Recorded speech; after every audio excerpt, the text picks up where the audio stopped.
Let's go over the basics of a lateral lunge. I typically like to start just with your feet planted on the ground and eventually progress to a step. I like to start it without any movement or stepping first to get and develop more consistency with how you're using your hips and how you're pushing in that lateral fashion.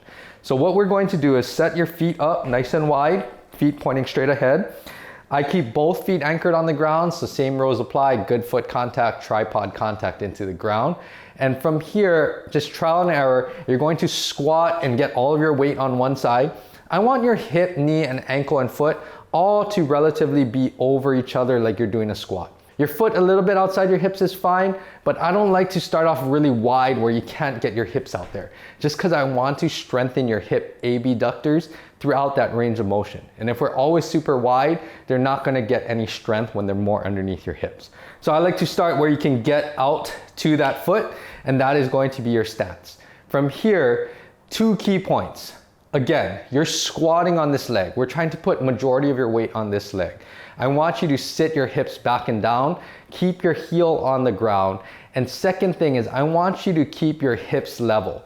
If I go down to one side, it should look like this half of my body is squatting. Oftentimes when people don't have that control or maybe don't have that coordination or strength, they start to just shift their hips over and do this kind of rotation, and they're not actually loading this leg as much. They're just shifting their body over, counterbalancing with their torso and their shoulders. So you want to make sure that you get all of your weight on this side like you're doing a single leg squat. To come out of it, you are going to think about pushing the ground and that foot outwards, and that's going to really activate your hip muscles. So again, you can go down and up. You can do this as holds, as reps, as tempo reps, and you are going to work on that control. And of course, you can do it on the other side as well, keeping the hips level, good squat position, and stand back up.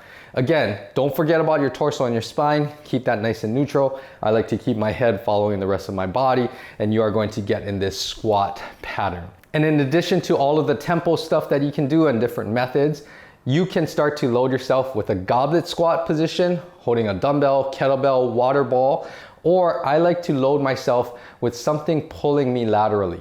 If you're using a belt or a band for some lateral resistance, wrap it around your hips so it's not constricting your breathing or pushing into your core, and that'll help you add some resistance so you can push against that lateral force. Either a band or a Kaiser machine. And all of the same rules and mechanics apply. You are going to always go towards that anchor point if it's pulling you laterally, and push yourself away from that anchor point. And last key thing I want to emphasize, you notice that my feet were pointing nice and straight forward. Try not to let your feet slide out, because again, that affects how you're going to use your hips and your ankles as well. So I like to keep my feet pointing straight ahead, doing the basic lateral lunge. And this is a great way again to strengthen those hips, strengthen those legs, and introduce that lateral plane type of resistance.